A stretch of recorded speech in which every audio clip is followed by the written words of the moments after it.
अस्सलामुअलैकुम, welcome back to my channel Fatima's vlog. कैसे हैं आप सब। और अभी मैं बनाने लगी हूँ इफ्तार और उसमें मैं आपके साथ शेयर करूँगी चिकन पफ पेस्ट्री की रेसिपी। तो चलिए अपना व्लॉग स्टार्ट करते हैं। बिस्मिल्लाहिर्रहमानिर्रहीम, अल्लाहुम्मा सल्लि व सल्लिम अला नबीना मुहम्मद। यहाँ पर मैंने कॉर्न्स लिए हैं और श्रेड चिकन लिया है और कुकिंग क्रीम। पैन के अंदर मैंने थोड़ा सा तेल डाला है और अब इसके अंदर हम डाल देंगे 2 टेबल स्पून कॉर्नफ्लावर और उसके बाद इसको अच्छे तरीके से मिक्स कर लेंगे। फ्लेम को ज़्यादा हाई नहीं रखना वरना ये जल जाएगा। मैंने ऑयल यूज़ किया है, आप बटर भी यूज़ कर सकते हैं। बस इसको अच्छी तरीके से मिक्स करना और इसके बाद इसमें ऐड कर देंगे कुकिंग क्रीम। ये मैंने अलमराई की फुल फैट कुकिंग क्रीम ली है और बेहतर है कि आप भी ये यूज़ करें, ये बहुत अच्छी है। और इसमें इस तरह से ऐड करके इसको अच्छे तरीके से मिक्स कर लेंगे। इसको भी अच्छे से मिक्स करके इसको लो फ्लेम पे 5 मिनट के लिए कुक कर लेंगे, जब तक ये इसमें अच्छे से मिक्स हो जाए और ये इतना थिक हो जाए। इस तरीके से आपने इसमें चम्मच चलाते रहना है, इसको छोड़ना नहीं है वरना ये जल सकता है। इतना कुक करना है कि ये इस तरह थिक हो जाए। और अब हम इसमें ऐड कर देंगे कॉर्न्स। आप जितनी भी पफ पेस्ट्री बना रहे हैं उसके हिसाब से इंग्रेडिएंट्स लें। मैंने 10 पफ पेस्ट्री बनाया और उसके लिए चिकन और स्वीट कॉर्न्स जो है वो इतनी ही क्वांटिटी में यूज़ होंगे। यहाँ पर मैंने कॉर्न्स के साथ ही चिकन भी ऐड कर दिया है। यहाँ पर हम इसको अच्छे तरीके से मिक्स कर लेंगे और बाद में इसमें स्पाइसेस ऐड कर देंगे। बस इसको हम ज़्यादा नहीं 2 से 3 मिनट कुक करेंगे और फिर इसमें ऐड कर देंगे स्पाइसेस। यहाँ पर मैंने 1 टीस्पून चिली फ्लेक्स ऐड किया है और 1 टीस्पून ही सॉल्ट ऐड किया है और 1 table spoon black pepper add किया है। आपने ये सारा काम लो फ्लेम पे करना है, हाई फ्लेम पे नहीं करना। अब हम इसको अच्छे तरीके से मिक्स कर लेंगे और इसको 3-4 मिनट के लिए दोबारा पका लेंगे। यहाँ पर मैंने इसको 4 से 5 मिनट के लिए कुक कर लिया है लो फ्लेम पर। बस अब हम इसमें एंड पे थोड़ी सी और क्रीम ऐड कर देंगे।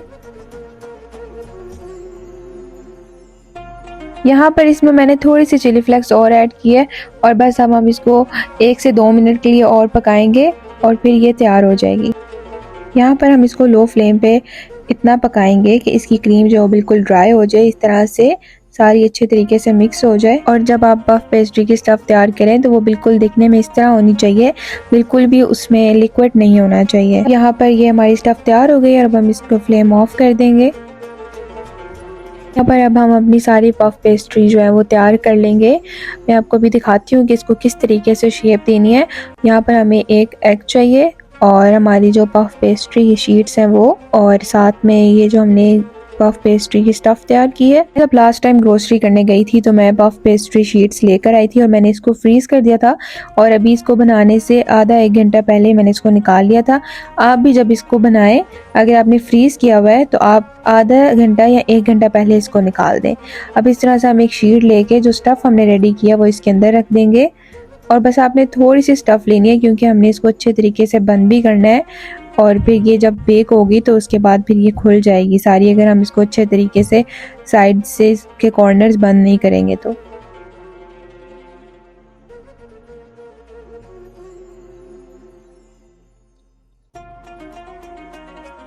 इस तरीके से आपने स्टफ़ को शीट के अंदर रख लेना है और इस हाथ के साथ स्टफ़ को अंदर की तरफ प्रेस करना है और साइड से इस तरह से सारे कॉर्नर्स को प्रेस करके अच्छे तरीके से इसको बंद कर लेना है, ताकि जब ये बेक हो तो जो स्टफ़ हमने इसके अंदर ऐड किया वो बाहर ना आए।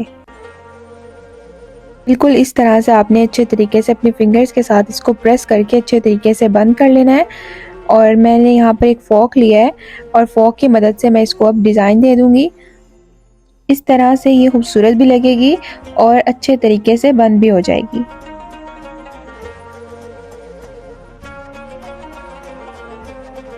यहाँ पर आप देख सकते हैं कि ये कितने अच्छे तरीके से बंद भी हो गई है और कितनी खूबसूरत भी लग रही है।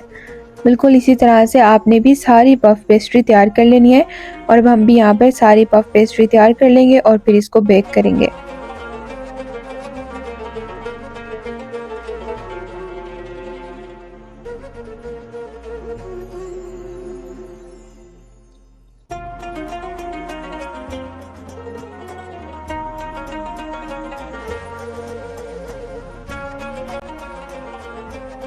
और बस यहाँ पर हमारी सारी पफ पेस्ट्री बनके तैयार हो गई है। और ये लास्ट वाली आप एक बार फिर से देख लें कि मैंने इसको किस तरीके से बनाया है, और आपने भी बिल्कुल सेम इसी तरीके से बनाना है।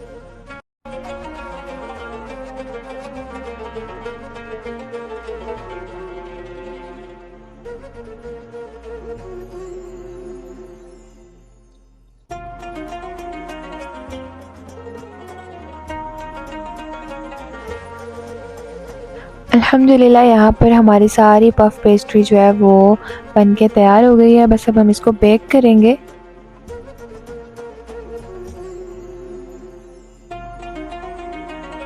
ये सब यहाँ पर रेडी हो गया है। बस अब हम एक बेकिंग ट्रे लेंगे और उस बेकिंग ट्रे को ब्रश की मदद के साथ ऑयल से ग्रीस कर लेंगे।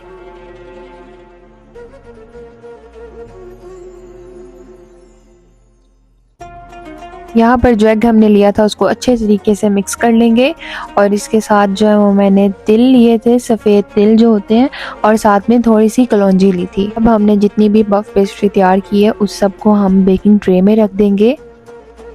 इस चीज़ का ध्यान रखें कि जब आप पफ पेस्ट्री जो है बेकिंग ट्रे में रखें तो उसमें थोड़ी सी स्पेस रखें, क्योंकि जब ये बेक होगी तो फिर एक दूसरे के साथ जुड़े नहीं। अब जो हमने एग लिया था हम वो सब पफ पेस्ट्री के ऊपर लगा देंगे।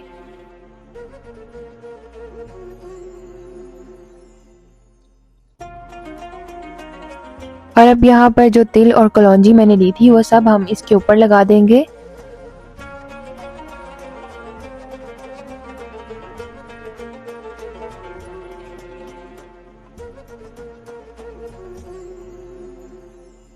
यहाँ पर मैंने इसको ओवन में रख दिया था 25 मिनट के लिए हम इसको बेक करेंगे, और मैंने 180 डिग्री पर इसको बेक किया है। और यहाँ पर अब मैं बनाने लगी हूँ क्रीम चाट, और इसमें हम ड्राई फ्रूट, हनी, शुगर और सारे फ्रूट्स ऐड करेंगे। फ्रूट्स में मैंने इसमें ऐड किया था एप्पल, बनाना, मैंगो, ग्रेप्स, और मैंने 2 तरह के एप्पल लिए हैं यहाँ पर, ग्रीन और रेड।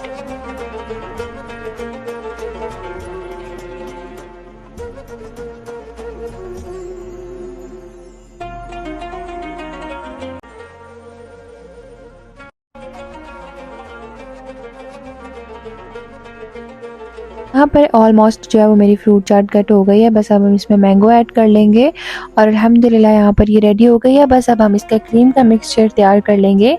यहाँ पर जो है मैंने फुल फैट क्रीम ली है, और इसको किश्ता भी कहते हैं।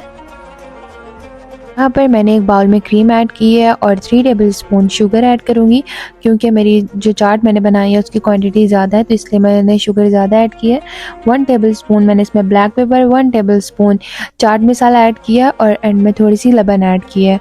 बस अब हम इसको अच्छे तरीके से मिक्स कर लेंगे, और बस जो फ्रूट चाट मैंने कट की थी वो हम ऐड कर देंगे इसमें क्रीम के अंदर, और अच्छे तरीके से इसको मिक्स कर लेंगे। इसको अच्छे से मिक्स करने के बाद मैंने इसके ऊपर थोड़ी सी लबन ऐड की है, और थोड़े से बादाम और काजू डाले हैं, और अब इसके ऊपर जो है वो मैं थोड़ा सा हनी ऐड कर दूंगी।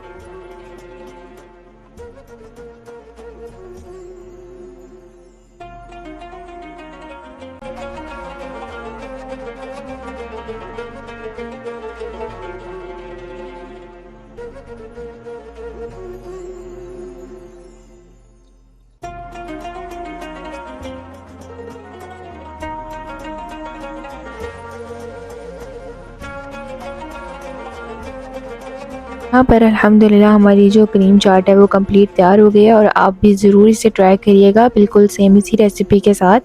और यहाँ पर जो हमने पफ पेस्ट्री बेक होने के लिए रखी थी वो बेक हो चुकी है। आप देख सकते हैं कि इसके ऊपर कितना खूबसूरत कलर आया है।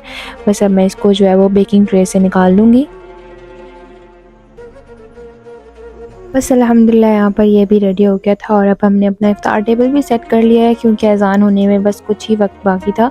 और आप भी कोशिश करें कि अपना इफ्तार टेबल जो है वो अज़ान से 10 या 15 मिनट पहले जो है वो सेट कर लें, और अज़ान होने से कुछ वक्त पहले जो है वो बैठकर अल्लाह ताला की इबादत करें और अल्लाह ताला से दुआएं मांगें, क्योंकि ये वक्त बेशक कबूलियत का होता है, और हमें भी ज़रूर अपनी दुआओं में याद रखें। तो यहाँ पर जो मैंने चिकन क्रीम पफ पेस्ट्री बनाई थी, आप देख सकते हैं वो कितनी खस्ता और कितनी अच्छी बनी है। आप लोग भी बिल्कुल सेम इसी रेसिपी के साथ इसको ज़रूर ट्राई करिएगा, ये बहुत मज़े की बनती है।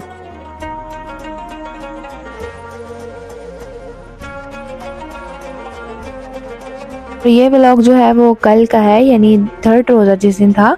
इफ्तार के बाद हम लोग जो है वो थोड़ी सी ग्रोसरी करने बाहर गए थे, और ये हमारा बॉबी भी जो है वो हमारे साथ साथ आ रहा है। हम कहीं भी जाते हैं तो ये हमारे साथ आ जाता है।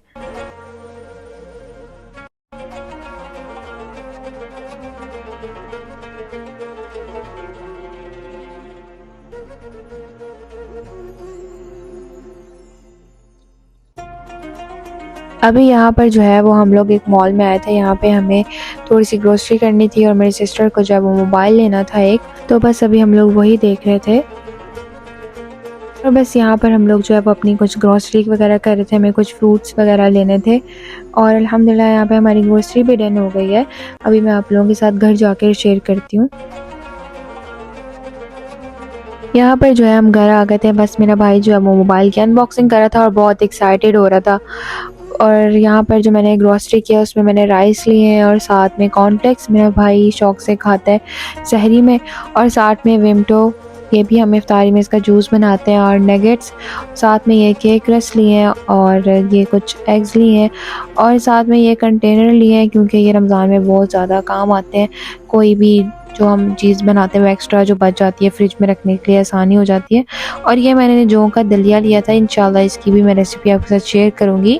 इसका मुझे तलबीना बनाना था और वो मैं जल्दी आपके साथ उसकी रेसिपी शेयर करूँगी। और यहाँ पे हमने ज़मज़म लिया था, और कुछ ये मुझे हैंड ब्लेंडर चाहिए था, और साथ में ये ऑलिव्स का अचार लिया था, और कुछ ऑलिव्स लिए थे, और ये कीमा लिया था, इसका हमें कबाब बनाने हैं, और कुछ ये सैलड का सामान, कुछ फ्रूट्स और ये खजूर वगैरह, और साथ में मुझे ये जो है स्पून चाहिए थे। और यहाँ पर जो है वो हमने कुछ फ्रूट्स लिए थे, और ये बाउल्स लिए थे। रमज़ान में इंशाल्लाह मैं ये यूज़ करूँगी, मुझे ये बहुत पसंद आए थे, तो मैंने जो है वो 2 बाउल्स ये वाले लिए थे और एक वो लिया था, और ये तीनों बहुत खूबसूरत है। इंशाल्लाह मैं रमज़ान में यूज़ करूँगी और फिर आप लोग देखिएगा। और साथ में जो है ये हमने जो है टैंग लिया था, और एक ये ट्रे ली थी, मुझे ये बहुत खूबसूरत लगी क्योंकि इसका कलर जो है वो गोल्डन है, और मुझे गोल्डन कलर के बर्तन ऐसे ही बहुत ज़्यादा पसंद है। और मैं जब भी मार्केट जाती हूँ वहाँ पे गोल्डन कलर के जो बर्तन होते हैं मैं लाजमी उनमें से कोई एक चीज़ ज़रूर लेती हूँ। बस यही आज की हमारी ग्रोसरी थी। आई होप कि हमारा आज का व्लॉग और आज की रेसिपीज़ जो थी वो आपको पसंद आई होंगी। और आपको हमारा आज का व्लॉग कैसा लगा कमेंट्स में ज़रूर बताइएगा। मैं बहुत मेहनत के साथ ये व्लॉग्स बनाती हूँ, तो आप जब भी व्लॉग्स देखें मेरे चैनल को ज़रूर सब्सक्राइब करें। आज का मेरा व्लॉग और रेसिपीज़ आपको कैसी लगी कमेंट्स में ज़रूर बताइएगा, और व्लॉग अच्छा लगा हो तो लाइक करें, कमेंट्स करें, अपने फ्रेंड्स के साथ शेयर करें, और हमें अपनी दुआओं में याद रखें। मिलते हैं आपसे नेक्स्ट व्लॉग में, तब तक के लिए अल्लाह हाफ़िज़।